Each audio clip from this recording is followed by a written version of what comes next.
Kemudian Milan dan Napoli, dua tim yang ada di atas kita, kemungkinan juga bisa kepleset karena lawan mereka sangat berat di bulan Januari ini. Cerewetan ceking kita, nyerewetin apa aja. Teman-teman, saat ini kalian sedang menyaksikan Cerewetin Inter. Apa kabar teman-teman semua? La Gazzetta dello Sport bikin headline yang bikin sepaneng, bikin pusing banget. Mereka bikin judul seperti ini. Inter akan menghidup udara yang baru, lebih segar. Tujuan utamanya tetap membawa Inter menjadi yang terbaik. Caranya adalah dengan menjual Dumfries, Skriniar, dan salah satu antara Lautaro, Brozo, dan Barella. Aduh. Semoga ini cuma akal-akalan La Gazzetta aja ya, biar dapat pembaca. Karena gua nggak bisa membayangkan kita menjual pemain pilar lagi di musim depan, lalu kita tetap berharap bisa Scudetto. Kalau soal Skriniar, sejujurnya ya udahlah. Menurut gua 80% Skriniar udah pasti lepas, tetapi gue akan bahas Skriniar di konten yang terpisah. Berat banget sih sejujurnya ngelepas Skriniar, tapi mau gimana lagi, kita memang nggak punya kemampuan untuk memperpanjang kontrak Skriniar. Ini kalau menurut majalah El Quip, di sini dibilangnya Skriniar masuk sebagai salah satu back terbaik di 2022. Dan kalau dilihat dari listnya, ini back-back yang lain adalah back-back yang main di Piala Dunia. Jadi bahkan Skriniar diakui sebagai salah satu back terbaik di dunia tanpa perlu berpartisipasi di World Cup 2022. Itu tadi soal Skriniar. Kalau soal Dumfries ya udahlah, kita semua sepakat selama ada tawaran menarik dijual aja Dumfries karena capek hati kita ngelihat Dumfries main. Tetapi yang menjadi persoalan kemudian adalah siapa yang menggantikan Dumfries. Kemungkinan Dumfries bisa laku 60 juta, tapi Zhang gue yakin banget nggak akan mengeluarkan uang 60 juta untuk mencari pengganti Dumfries. Paling cuma sekitar 15 juta. Menurut gue dengan harga segitu kemungkinan besar kita ngambil Singo dari Torino. Nah, lalu yang menjadi menarik adalah menurut La Gazzetta kita juga akan menjual salah satu dari antara Lautaro, Brozo, Barella. Waduh, kalau menurut teman-teman siapa nih salah satu dari 3 pemain tersebut yang sebaiknya kita lepas? Kalau Lautaro menurut gue jangan, karena dia baru aja juara Piala Dunia. Tentu saja mentalitasnya akan sangat meningkat. Dan sebagai striker menurut gue dia relatif fleksibel. Bisa jadi penyerang tengah, bisa jadi penyerang sayap, bisa jadi second striker juga. Jadi serba bisa lah, lumayan kalau bisa dipertahankan aja. Begitu juga dengan Barella, gelandang terbaik Italia, pernah juara Euro 2020. Terus baru-baru ini ada wawancara dengan Tonali dan Bellingham ya, 2 gelandang muda berbakat juga.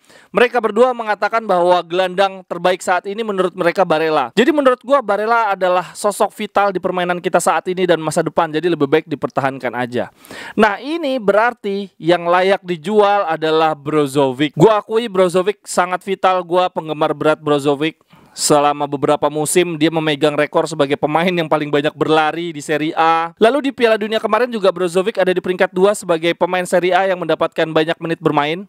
Yang pertama Amrabat dengan 660 menit, lalu ada Brozovic di 554, di bawahnya ada Theo Hernandez 508. Artinya Brozovic walaupun habis cedera pun jadi andalan di timnas Kroasia. Inter tanpa Brozovic sempat timpang. Kenapa gue bilang sempat timpang? Karena akhirnya Inzaghi menemukan sistem permainan tanpa Brozovic dengan memanfaatkan Çalhanoğlu. Tapi jangan-jangan keberhasilan Inzaghi menemukan formula permainan tanpa Brozovic justru dianggap oleh manajemen sebagai cara untuk melepas Brozovic ya. Karena Brozovic sekarang umurnya 30 tahun.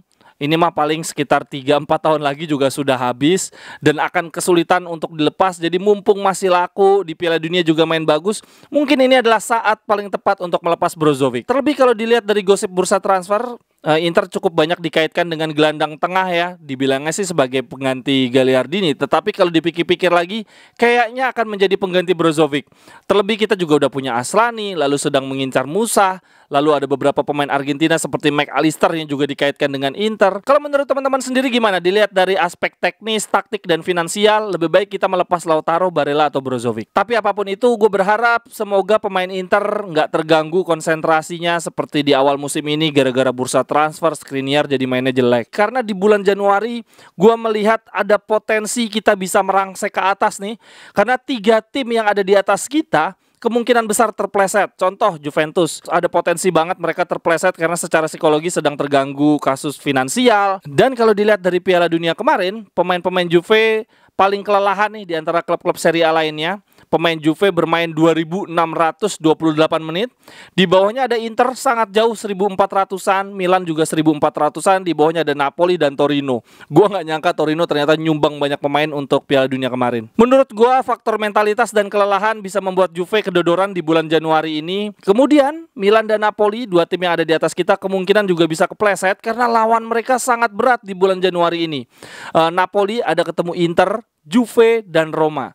Sementara Milan ketemu Roma, ketemu Lazio dan Inter di Serie A, dan ditambah masih ada final Supercoppa melawan Inter. Jadi Napoli dan Milan akan menghadapi banyak big match di bulan Januari ini. Untuk itulah menurut gue bulan Januari ini akan sangat krusial bagi Inter.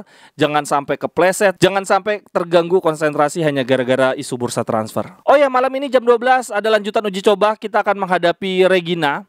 Lukaku kemungkinan besar akan mendapatkan menit bermain. Harapannya dia bisa kuat main 60-70 menit lawan Napoli. Jadi di lawan Regina dan lawan Sassuolo akan banyak menit bermain untuk Lukaku. Sementara Korea masih cedera, masih pemulihan. Gua heran nih, pemain pemulihan terus nggak pulih-pulih. D'Ambrosio juga pemulihan bareng Korea. Lalu duo Belanda sudah kembali ya, Denzel Dumfries sama Dufray sudah berlatih bersama grup. Silahkan komentarnya teman-teman. Sampai ketemu di cerewetan berikutnya. Bye-bye, thank you.